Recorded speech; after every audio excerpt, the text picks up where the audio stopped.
فرمایا کہ جب ماہ سیام رمضان المبارک آتا ہے تو جنت کے دروازے کھول دیے جاتے ہیں، جہنم کے دروازے بند کر دیے جاتے ہیں، شیاطین جکڑ دیے جاتے ہیں، اور اعمال کا جو صلہ اور اجر ہے وہ 70 گنا کر دیا جاتا ہے، اور اللہ جل شانہ اپنے بندوں کو غفران و رحمت کے پردوں میں ڈھانپ لیتا ہے۔ تو یہ مہینہ آتش دوزخ سے نجات کا مہینہ ہے۔ ماہ سیام رمضان المبارک اس اعتبار سے بھی بہت اہمیت کا حامل ہے کہ اس مہینے میں قرآن مجید کا نزول ہوا ہے، اس لیے اس مہینے میں کثرت کے ساتھ قرآن مجید کی تلاوت کی ترغیب دی گئی ہے۔ حضرت جبریل امین ہر سال رمضان المبارک کے اندر حضور کی خدمت میں حاضر ہوتے تھے اور قرآن کا دور کیا جاتا تھا۔ تو قرآن مجید کی تلاوت اس مہینے خاص طور پہ ہمارے ساتھ جڑی ہوئی ہے اور ہمیں اس کی ترغیب دی گئی ہے۔ تو یہ مہینہ گویا قرآن کے ساتھ جڑا ہوا ہے۔ اللہ کے محبوب علیہ السلام نے ارشاد فرمایا قرآن اور رمضان یہ دونوں قیامت کے دن سفارش کریں گے، تو اللہ جل شانہ ان دونوں کی سفارش کو قبول کرتے ہوئے روزہ دار کو اور قرآن پڑھنے والے کو جنت عطا فرما دے گا۔ یہ شہر مواسات بھی ہے، یہ ایک دوسرے کے ساتھ تعاون کا، محبت کا، ایک دوسرے کے ساتھ ہمدردی کرنے کا مہینہ ہے۔ تو اس ماہ سیام میں خاص طور پہ ہم ایک دوسرے کے ساتھ ہمدردی کے رشتے کو بھی مضبوط کریں۔ اس مہینے کے اندر صدقات و خیرات کرنے کی ترغیب بھی دی گئی ہے۔ حدیث پاک میں آتا ہے کہ نبی رحمت صلی اللہ علیہ وآلہ وسلم ماہ سیام رمضان المبارک کے اندر اس کثرت کے ساتھ صدقہ کیا کرتے تھے کہ جیسے تیز ہوا چلتی ہو۔ یہ بات ذہن میں رکھے، اللہ کے پیارے محبوب علیہ السلام نے 3 چیزیں قسم کر کے کہی، ان میں سے ایک چیز یہ ارشاد فرمائی ما نقصا مال عبد من صدقہ، فرمایا میں محمد صلی اللہ علیہ وآلہ وسلم رب کی قسم کر کے کہتا ہوں کہ صدقے سے مال گھٹتا نہیں۔ اس لیے کثرت کے ساتھ صدقہ و خیرات کیجئے، یہ مال کے اضافے کا سبب ہے اور یہ گناہوں کی بخشش و مغفرت کا ذریعہ ہے۔ اور میں آپ کو خاص طور پہ مرکز مصطفیٰ سے جڑے ہوئے ذیلی اداروں کے ساتھ تعاون کرنے کی ترغیب دوں گا۔ جامعۃ المصطفیٰ، الکلیۃ المصطفیہ للبنات، المصطفیٰ اسلامک سینٹرز، ادارۃ المصطفیٰ اس وقت جو کام کر رہا ہے وہ کسی سے مخفی نہیں ہے۔ تو میں آپ سے کہوں گا کہ ادارۃ المصطفیٰ کا ہمہ جہت کام آپ کے سامنے ہے۔ اس مختصر وقت میں اس کا تعارف آپ کے سامنے کیا رکھوں؟ یہ خوشبو پھیل کے اپنا تعارف خود کروا چکی ہے، اور پھر پاکستان کے اس وقت جو معروضی حالات ہیں وہ بھی آپ کے سامنے ہے۔ جو ہمارا متوسط طبقہ تھا اور غریب طبقہ تھا وہ بھی مدارس دینیہ کے ساتھ تعاون کا ہاتھ بڑھایا کرتا تھا۔ 10 روپے، 5 روپے، 1000 روپیہ ماہانہ، 2000 روپے ماہانہ لوگ دیا کرتے تھے، لیکن وہ اپنے گھر کا کچن چلانے سے بھی تنگ بیٹھے ہوئے ہیں۔ تو اہل خیر کو خاص طور پہ میں کہوں گا کہ وہ ان مراکز کے ساتھ کھڑے ہوں۔ ہر ماہ کروڑوں روپے کی خطی رقم درکار ہوتی ہے، تو ان اداروں کی نہ کوئی فیکٹریاں ہوتی ہیں اور نہ ہی کوئی ہمارے پاس جمع شدہ سرمایہ ہوتا ہے کہ مشکل حالات میں وہاں سے نکال کر کے ہم اس کو استعمال میں لے آئیں۔ جو جمع ہوتے ہیں وہ ساتھ ساتھ لگ رہے ہوتے ہیں، تو تھوڑا سا تعطل بھی ان کے نظم کے روکنے کا سبب بن سکتا ہے۔ روٹین کے اخراجات بھی ہیں اور تعمیراتی مراحل بھی ہیں اور دیگر پائپ لائن میں ہمارے منصوبہ جات بھی ہیں، تو ان سارے منصوبہ جات کی بھی وقت کے ساتھ ساتھ تکمیل کرنی ہے۔ جو ہمارے اہداف ہیں وہ تو وسائل میسر آئیں گے تو ہم ان کو آگے لے کے چلیں گے، لیکن جو کام روٹین کے ساتھ چل رہا ہے اس کو تو رکنا نہیں ہے، اس کے لیے تو ہمیں بعض اوقات قرض بھی اٹھانا پڑتا ہے۔ تو اس لیے ماہ سیام میں خاص طور پہ ہم توجہ دلاتے ہیں۔ تو اب بھی آپ سے عرض گزار ہیں کہ مرکز کی ضروریات کے لیے جو کروڑوں کی صورت کے اندر ہر ماہ موجود ہیں، بھرپور مالی تعاون کیجیے۔ آپ دعا کیجیے کہ اللہ ایسے رجال خیر اور ایسے مخیر لوگ ادارہ کو عطا کریں جو ذمہ داریوں کو اپنی ذمہ داری سمجھے۔ حضرت مجدد الفسانی علیہ رحمہ مکتوبات میں فرماتے ہیں، ایک دانگ اعانت دین میں خرچ کرنا۔ دانگ اس دور کا سکہ تھا، اس دور میں یوں سمجھ لیجئے گا 1 پیسہ راہ دین میں اعانت دین میں خرچ کرنا دیگر مدات میں لاکھوں روپے خرچ کرنے سے افضل اور بہتر ہے۔ تو اس لیے میں آپ سے تاکید کر رہا ہوں کہ ماہ سیام کی جلوہ گری ہے، تو آپ بھرپور انداز سے ادارے کے ساتھ تعاون کیجیے.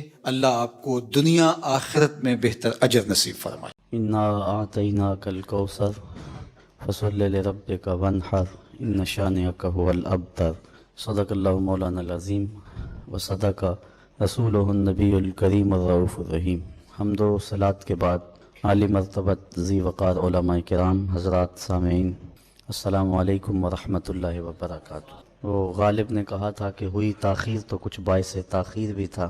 کچھ سفر کا جو اندازہ ہوتا ہے تو راستوں میں رکاوٹیں اس اندازے پر پہنچنے نہیں دیتی. میں بڑی شرمندگی محسوس کر رہا ہوں کہ آپ دیر سے بیٹھے ہوئے ہیں، جو کہ میرا مزاج یہ ہے کہ جو وقت ہو اس وقت پہ پہنچتا ہوں. تو کبھی کبھار راستوں کی تنگی کی وجہ سے ایسے مسائل پیش آتے ہیں. بہرحال جو چند لمحے ہمیں میسر ہیں، میں اس تھوڑے وقت میں کچھ باتیں ضرور آپ تک کرنا چاہوں گا. اللہ میری زبان پر کلمۃ الحق جاری فرمائے.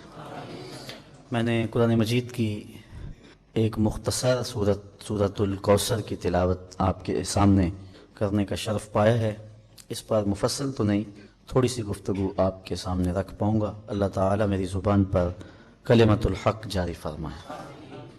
اس صورت کریمہ کا نزول اس ماحول میں ہوا جب آقا کریم علیہ السلام کا دل دکھا ہوا تھا کہ آقا کریم کے فرزند ارجمند کا انتقال ہوا. تو جب کسی کی اولاد فوت ہو جائے تو ہمارے گرے ہوئے معاشروں میں بھی یہ ہوتا ہے کہ لوگ کہتے ہیں کسی کی خوشی میں آپ رہ جائیں تو رہ جائیں، لیکن کسی کے غم میں ضرور شریک ہوں. لیکن وہ معاشرہ کتنا گرا ہوا معاشرہ تھا، اور وہ کیسے سنگ دل لوگ تھے کہ حضور علیہ السلام کے فرزند کے انتقال پر کوئی محبت کا جملہ کہنے کی بجائے، حضور علیہ السلام سے اظہار ہمدردی کرنے کی بجائے، الٹا انہوں نے تان و تشنیع کے تیر چھوڑے. اور آس بن وائل نامی ایک شخص نے بڑی دریدہ دہنی کرتے ہوئے کہا کہ معاذ اللہ یہ ابتر ہو گئے ہیں، ان کی اولاد نرینہ نہیں رہی. بندے کا نام اولاد کے ساتھ باقی رہتا ہے تو اب ان کا نام کوئی نہیں لے گا، اور میرے 4 بیٹے ہیں اور کڑیل جوان ہیں تو میرا نام باقی رہے گا، ان کا نام باقی نہیں رہے گا. تو حضور علیہ السلام آزردہ تھے. بیٹے کی جدائی کا صدمہ اور دکھ حضور کے سینے میں موجود تھا. تو ان رشتہ داروں، ان برادری والوں اور اہالیان مکہ کی جانب سے جو رویے حضور نے دیکھے تو حضور کا دل بہت زیادہ دکھ گیا اور آقا کریم بے چین ہو گئے، مضطرب ہو گئے. بیٹے کی جدائی کا دکھ اور پھر دشمنوں کی تانا زنی. تو عین اس موقع پہ کہ جب حضور کا دل آزردہ تھا تو اللہ تعالیٰ نے سورۃ الکوثر کا نزول فرمایا اور محبوب کے دل نازک کو تسلی دی اور ارشاد کیا انا اعطیناک الکوثر، محبوب ہم نے آپ کو کوثر دے دیا. اب کوثر کیا ہے جو اللہ نے اپنے محبوب علیہ السلام کو عطا کیا؟ یہاں امام رازی علیہ رحمہ جیسے شخص نے لکھا ہے کہ یہاں آتینا نہیں آتینا ہے. سادے لفظوں میں یوں سمجھیں کہ یہ نہیں کہا گیا کہ ہم نے تمہیں کوثر دیا، بلکہ یہ فرمایا ہم نے تمہیں کوثر دے دیا. دینے اور دے دینے میں فرق واضح ہے. میں ابھی وضو کرنے بیٹھا تھا تو میں نے کسی کو اپنی ٹوپی دی تو وضو کرنے کے بعد میں نے واپس لے لی. لیکن اگر میں کسی کو دے دیتا تو پھر میں واپس لیتا اچھا نہیں لگتا تھا. چونکہ دینا اور دے دینا اس دونوں میں فرق ہے تو امام رازی کہتے یہاں آتینا نہیں ہے بلکہ آتینا ہے کہ ہم نے آپ کو کوثر دیا نہیں بلکہ کوثر دے دیا ہے. تو اب کوثر سے مراد کیا ہے؟ مفسرین نے اس پہ بہت کچھ لکھا ہے اور درجنوں اقوال اس پہ موجود ہیں کہ کوثر سے مراد کیا ہے. بعض نے کہا کہ کوثر سے مراد نہر کوثر ہے اور یہ جنت کی خاص نہر ہے جو حضور کو خاص طور پہ ارزانی کی گئی. اور آقا کریم علیہ السلام کو معراج کی شب اس کا مشاہدہ بھی کروایا گیا. حضور نے جب اس نہر میں ہاتھ ڈالا تو اس کی جو ریت تھی وہ خالص کستوری کی تھی، دودھ سے زیادہ سفید اور شہد سے زیادہ میٹھا اور برف سے زیادہ ٹھنڈا اس کا پانی ہے. تو اس سے نہر کوثر مراد ہے جس کے اندر بختی اونٹوں کی گردنوں کے برابر پرندے تیرتے ہیں جو جنتیوں کی غذا بھی بنیں گے. دوسرا قول یہ ہے کہ کوثر سے مراد حوض کوثر ہے جو نہر کوثر کا یا منبع ہے اور یا نہر کوثر اس حوض میں آ کر کے گرتی ہے، اور قیامت کے دن حضور علیہ الصلوۃ والسلام اپنے غلاموں کو اس کوثر سے جام شیریں پلائیں گے، اور 50,000 سال کا دن ہے، اور جس کو ایک مرتبہ حضور کے ہاتھ سے وہ کوثر کا جام مل گیا، 50,000 سال کے طویل اور لمبے دن میں اس کو دوبارہ پیاس نہیں لگے گی۔ حضور علیہ السلام نے ارشاد فرمایا انا فرطکم علی الحوض، میں حوض کوثر پہ تمہارا فرط بن کے جا رہا ہوں۔ یہ لفظ آپ نے سنا ہے اور آپ اس سے آشنا ہیں، جب چھوٹے بچے کا جنازہ پڑھتے ہیں تو اس میں یہ لفظ بولتے ہیں اللہم اجعلہ لنا فرطا، یا بچی ہو تو کہتے ہیں اللہم اجعلہ لنا فرطا، اے اللہ اس بچی کو ہمارے لیے فرط بنا دے، ذخیرہ آخرت کر دے۔ فرط کیا ہے؟ آج کل تو بسوں کا سفر ہے، ٹرینیں چل رہی ہیں اور ہواؤں میں فراٹے بھرتے ہوئے جہاز ہیں، یہ وہ زمانہ نہیں تھا، بلکہ جنگلوں میں، پہاڑوں میں اور صحراؤں کا سفر ہوتا تھا، تو قافلوں نے دوپہر کے وقت شدت کی گرمی میں اور رات کو آرام بھی کرنا ہوتا تھا، تو جب قافلے کے پڑاؤ کا وقت قریب آ جاتا تو قافلے سے ہی کچھ لوگ بچھڑ کے تھوڑا آگے چلے جاتے تاکہ کوئی شجر سایہ دار تلاش کر لیں اور اس کے نیچے کوئی جھاڑیاں، کوئی کانٹے ہوں تو ان کو کاٹ دیں، تاکہ تھکا ہوا قافلہ جب پہنچے تو اس کو اپنی جگہ کی تیاری خود نہ کرنی پڑے، تو وہ پہلے سے کچھ لوگ آگے جا کے قافلے کے بیٹھنے کی جگہ تیار کر دیتے، اور تاکہ تھکا ہوا قافلہ جب آئے تو آسودگی کے ساتھ وہاں بیٹھ سکے۔ وہ اشخاص جو پہلے جاتے ان کو عربی میں فرط کہتے ہیں۔ تو حضور نے ارشاد فرمایا انا فرطکم علی الحوض، میں پہلے اس لیے جا رہا ہوں کہ حوض کوثر کے جام تمہارے لیے بھر بھر کے رکھ دوں گا۔ تو حضور کا اس دنیا پہ رہنا بھی ہمارے لیے بہتر ہے، اور حضور کا اس دنیا سے اس جہاں کی طرف، برزخی دنیا کی طرف جانا بھی ہمارے لیے بہتر۔ قال اللہ تعالی و تبارک فی القرآن المجید والفرقان الحمید بسم اللہ الرحمن الرحیم انا اعطیناک الکوثر فصل لربک وانحر ان شانئک هو الابتر صدق اللہ مولانا العظیم وصدق رسولہ النبی الکریم الرؤوف الرحیم۔ حمد و صلاۃ کے بعد عالی مرتبت ذی وقار علماء کرام، حضرات سامعین، السلام علیکم ورحمۃ اللہ وبرکاتہ۔ وہ غالب نے کہا تھا کہ ہوئی تاخیر تو کچھ باعث تاخیر بھی تھا، کچھ سفر کا جو اندازہ ہوتا ہے تو راستوں میں رکاوٹیں اس اندازے پر پہنچنے نہیں دیتی۔ میں بڑی شرمندگی محسوس کر رہا ہوں کہ آپ دیر سے بیٹھے ہوئے ہیں، جو کہ میرا مزاج یہ ہے کہ جو وقت ہو اس وقت پہ پہنچتا ہوں، تو کبھی کبھار راستوں کی تنگی کی وجہ سے ایسے مسائل پیش آتے ہیں۔ بہرحال جو چند لمحے ہمیں میسر ہیں، میں اس تھوڑے وقت میں کچھ باتیں ضرور آپ تک کرنا چاہوں گا، اللہ میری زبان پر کلمۃ الحق جاری فرمائے۔ میں نے قرآن مجید کی ایک مختصر سورۃ الکوثر کی تلاوت آپ کے سامنے کرنے کا شرف پایا ہے، اس پر مفصل تو نہیں، تھوڑی سی گفتگو آپ کے سامنے رکھ پاؤں گا، اللہ تعالیٰ میری زبان پر کلمۃ الحق جاری فرمائے۔ اس صورت کریمہ کا نزول اس ماحول میں ہوا جب آقا کریم علیہ السلام کا دل دکھا ہوا تھا کہ آقا کریم کے فرزند ارجمند کا انتقال ہوا۔ تو جب کسی کی اولاد فوت ہو جائے تو ہمارے گرے ہوئے معاشروں میں بھی یہ ہوتا ہے کہ لوگ کہتے ہیں کسی کی خوشی میں آپ رہ جائیں تو رہ جائیں، لیکن کسی کے غم میں ضرور شریک ہوں۔ لیکن وہ معاشرہ کتنا گرا ہوا معاشرہ تھا، اور وہ کیسے سنگ دل لوگ تھے کہ حضور علیہ السلام کے فرزند کے انتقال پر کوئی محبت کا جملہ کہنے کی بجائے، حضور علیہ السلام سے اظہار ہمدردی کرنے کی بجائے، الٹا انہوں نے تانو تشنیع کے تیر چھوڑے، اور آس بن وائل نامی ایک شخص نے بڑی دریدہ دہانی کرتے ہوئے کہا کہ معاذ اللہ یہ ابتر ہو گئے ہیں، ان کی اولاد نرینہ نہیں رہی، بندے کا نام اولاد کے ساتھ باقی رہتا ہے تو اب ان کا نام کوئی نہیں لے گا، اور میرے 4 بیٹے ہیں اور کڑیل جوان ہیں تو میرا نام باقی رہے گا، ان کا نام باقی نہیں رہے گا۔ تو حضور علیہ السلام آزردہ تھے، بیٹے کی جدائی کا صدمہ اور دکھ حضور کے سینے میں موجود تھا، تو ان رشتہ داروں، ان برادری والوں اور اہالیان مکہ کی جانب سے جو رویے حضور نے دیکھے تو حضور کا دل بہت زیادہ دکھ گیا، اور آقا کریم بے چین ہو گئے، مضطرب ہو گئے، بیٹے کی جدائی کا دکھ اور پھر دشمنوں کی تانا زنی۔ تو عین اس موقع پہ کہ جب حضور کا دل آزردہ تھا تو اللہ تعالیٰ نے سورۃ الکوثر کا نزول فرمایا۔ اور محبوب کے دل نازک کو تسلی دی اور ارشاد کیا انا آتینا کل کوثر، محبوب ہم نے آپ کو کوثر دے دیا۔ اب کوثر کیا ہے جو اللہ نے اپنے محبوب علیہ السلام کو عطا کیا؟ یہاں امام رازی علیہ رحمہ جیسے شخص نے لکھا ہے کہ یہاں آتینا نہیں آتینا ہے۔ سادے لفظوں میں یوں سمجھیں کہ یہ نہیں کہا گیا کہ ہم نے تمہیں کوثر دیا، بلکہ یہ فرمایا ہم نے تمہیں کوثر دے دیا۔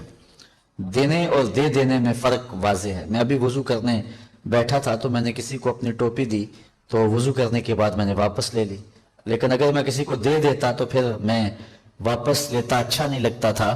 چونکہ دینا اور دے دینا اس دونوں میں فرق ہے، تو امام رازی کہتے یہاں آتینا نہیں ہے بلکہ آتینا ہے، کہ ہم نے آپ کو کوثر دیا نہیں بلکہ کوثر دے دیا ہے۔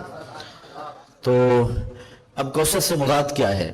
مفسرین نے اس پہ بہت کچھ لکھا ہے اور درجنوں اقوال اس پہ موجود ہیں کہ کوثر سے مراد کیا ہے۔ بعض نے کہا کہ کوثر سے مراد نہر کوثر ہے، اور یہ جنت کی خاص نہر ہے جو حضور کو خاص طور پہ ارزانی کی گئی، اور آقا کریم علیہ السلام کو معراج کی شب اس کا مشاہدہ بھی کروایا گیا۔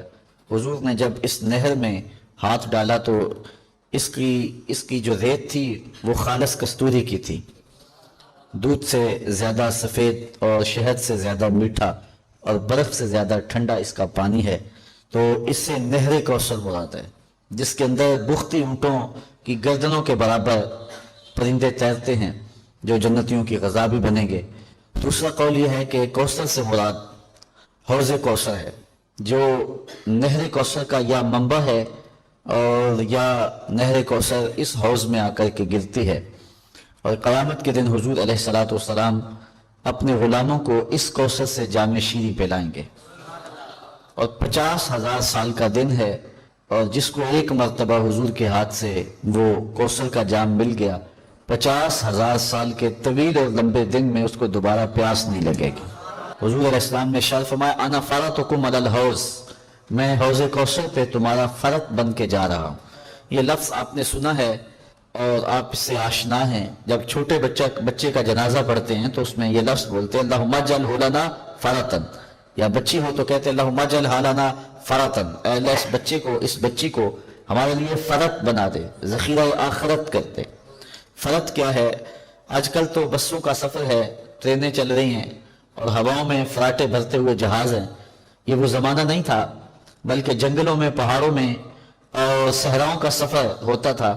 تو قافلوں نے دوپہر کے وقت شدت کی گرمی میں اور رات کو آرام بھی کرنا ہوتا تھا، تو جب قافلے کے پڑاؤ کا وقت قریب آ جاتا تو قافلے سے ہی کچھ لوگ بچھڑ کے تھوڑا آگے چلے جاتے تاکہ کوئی شجر سایہ دار تلاش کر دیں، اور اس کے نیچے کوئی جھاڑیاں، کوئی کانٹے ہوں تو ان کو کاٹ دیں، تاکہ تھکا ہوا قافلہ جب پہنچے تو اس کو اپنی جگہ کی تیاری خود نہ کرنی پڑے۔ تو وہ پہلے سے کچھ لوگ آگے جا کے قافلے کے بیٹھنے کی جگہ تیار کر دیتے، اور تاکہ تھکا ہوا قافلہ جب آئے تو آسودگی کے ساتھ وہاں بیٹھ سکے۔ وہ اشخاص جو پہلے جاتے ان کو عربی میں فرط کہتے ہیں۔ تو حضور نے ارشاد فرمایا انا فرطکم علی الحوض، میں پہلے اس لیے جا رہا ہوں کہ حوض کوثر کے جام تمہارے لیے بھر بھر کے رکھ دوں گا۔ تو حضور کا اس دنیا پہ رہنا بھی ہمارے لیے بہتر، اور حضور کا اس دنیا سے اس جہاں کی طرف، برزخی دنیا کی طرف جانا بھی ہمارے لیے بہتر۔ حضور کی وفات بھی بہتر اور حضور کی حیات بھی ہمارے لیے بہتر ہے۔ تیسرا قول یہ ہے کہ کوثر سے مراد اولاد کثیر ہے۔ اولاد کثیر اس سے مراد ہے۔ یہ 3 قول مشہور ہیں، ویسے علماء نے اس پر بہت کچھ لکھا۔ کوثر سے مراد نبوت بھی ہے، کوثر سے مراد کثرت امت بھی ہے۔ حضور نے فرمایا کل قیامت کے دن سب سے زیادہ امت میری ہوگی، اور میں کثرت امت کی وجہ سے نبیوں میں فخر کروں گا۔ کوثر سے مراد امت کے علماء بھی ہیں، جن کے بارے میں ارشاد فرمایا گیا کہ میری امت کے علماء بنی اسرائیل کے نبیوں کی طرح ہیں، یہ شرف بھی ہے۔ کوثر سے مراد حضور علیہ السلام کے معجزات بھی ہیں، براہین بھی ہیں، حضور کو دیا گیا علم بھی ہے، حضور کے کمالات بھی ہیں۔ بہت سارے مفاہیم علماء نے بیان کیے ہیں، لیکن مشہور قول 3 ہیں۔ کوثر سے مراد نہر کوثر ہے، کوثر سے مراد حوض کوثر ہے، اور تیسری بات کہ کوثر سے مراد جو ہے وہ اولاد کثیر ہے۔ اور آیت کریمہ کے نزول کی طرف جائیں تو شان نزول کے حوالے سے یہ معنی کچھ زیادہ قریب لگتا ہے کہ اس کا مفہوم یہی ہو، چونکہ عاص بن وائل بدبخت کافر نے حضور کو یہی تانا دیا تھا حضور کے بیٹے کے انتقال پہ، اب آپ کی اولاد نرینہ نہیں رہی تو 4 دن یہ آپ کے گرد لوگوں کا ہجوم رہے گا، پھر یہ ختم ہو جائے گا اور میرے 4 کڑیل جوان بیٹے ہیں تو میرا نام باقی رہے گا، آپ کا نام نہیں رہے گا۔ تو اللہ تعالیٰ نے اپنے محبوب کے قلب اطہر کو تسلی دیتے ہوئے فرمایا اِنَّا آتَيْنَاكَ الْكَوْثَرَ، محبوب ہم نے تمہیں خیر کثیر، ہم نے تمہیں اولاد کثیر عطا فرمائی، جتنی اولاد تیری ہے کائنات میں کسی اور کی ہوگی ہی نہیں۔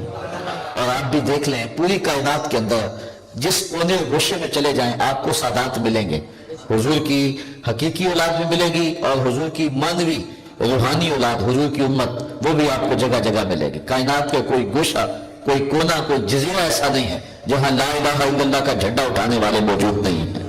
تو یہ بدبخت کہتا ہے کہ میرے 4 بیٹے ہیں اور آپ کی اولاد نہیں رہی، محبوب ہم نے آپ کو اولاد کثیر عطا فرما دی، جتنی اولاد آپ کی ہوگی کسی اور کی۔ کربلا کے اندر سادات کو کاٹ دیا گیا اور آپ آگے آئیں تو مصر کے اندر 30,000 فاطمی قتل کیے گئے، لیکن اس کے باوجود کائنات کا کوئی گوشہ اور کونا ایسا نہیں ہے جہاں حضور علیہ السلام کی اولاد نہ پائی جا رہی ہو اور حضور علیہ السلام کی روحانی یا نسبی اولاد موجود نہ ہو۔ دوسری جانب اللہ تعالیٰ نے فرمایا وہ بدبخت جو کہتا ہے کہ آپ ابتر ہیں، ان شانئک ھو الابتر، محبوب آپ کا جو دشمن ہے وہ ابتر ہے۔ اب ایک بات میں کہوں تو وہ دعا ہوگی یا بد دعا ہوگی، لیکن جو بات میرا رب فرمائے وہ دعا یا بد دعا نہیں ہوگی، وہ تقدیر کا فیصلہ ہوگا۔ میں کہتا ہوں فلاں مر جائے تو وہ میری اس کے لیے بد دعا ہے، اللہ چاہے قبول کرے چاہے نہ کرے، لیکن اگر یہ بات میرا رب کہہ دے تو پھر وہ فیصلہ تقدیر ہے۔ تو اللہ کہے کہ محبوب تیرا دشمن بے نشان ہے اور وہ ابتر ہے، اور عاص بن وائل کے 4 بیٹے مر جانے چاہیے تھے اور وہ بے نشان ہو جاتا، لیکن ہم تاریخ پڑھتے ہیں اس کے 4 بیٹے زندہ رہے۔ رب کا کہنا تقدیر کا فیصلہ ہے اور اس کے 4 بیٹے زندہ رہے۔ رب کہتا ہے تیرا دشمن ابتر ہے، محبوب تیری اولاد کثرت سے ہے، اس کی نہیں رہے گی، اور اس کی اولاد 4 بیٹے باقی رہتے ہیں، تو اس کا کیا جواب ہے؟ اس کو دوسرے تناظر میں بھی دیکھ لیں، دوسری آیت میں اللہ تعالیٰ نے ارشاد فرمایا ابو لہب کے دونوں ہاتھ ٹوٹ جائیں۔ جب اس نے معاذ اللہ حضور کے لیے ایسی بات کہی تو اللہ تعالیٰ نے فرمایا تبت یدا ابی لہب وتب، ابو لہب کے دونوں ہاتھ ٹوٹ جائیں۔ تو اس کی ساری زندگی ایک ہاتھ بھی نہیں ٹوٹا تھا، تو خدا کہے کہ تیرے دونوں ہاتھ ٹوٹ جائیں، اس کا ایک ہاتھ بھی نہ ٹوٹے، تو بات تو پریشان کن ہے، کیونکہ اللہ کا کہنا جو فرمانا جو ہے وہ تقدیر کا فیصلہ ہے۔ تو اس کا جواب کیا ہوگا؟ اس کا جواب یہ ہے کہ ہاتھ ٹوٹنے سے مراد بے بس ہونا ہے، اور اس کے ہاتھ ٹوٹ گئے تھے، یعنی وہ ہاتھ ملتا تھا لیکن اسلام کے جلتے ہوئے چراغ کو بجھا نہیں سکتا تھا۔ رزق فراواں اور وسیع اور مبارک نصیب کرتے اللہ، تو اس کے لیے ایک وظیفہ میں دیتا ہوں اور وہ یہ کہ مغرب کے بعد 21 مرتبہ سورۃ الکوثر پڑھ لیں، کثرت ہو جائے گی انشاءاللہ۔ اور اگر بہت زیادہ مسائل ہیں تو ہر نماز کے بعد پڑھ لیں، تو انشاءاللہ آپ دیکھیں گے کہ گھر میں برکتیں اترتی محسوس ہوں گی، انوار کا نزول ہوتے محسوس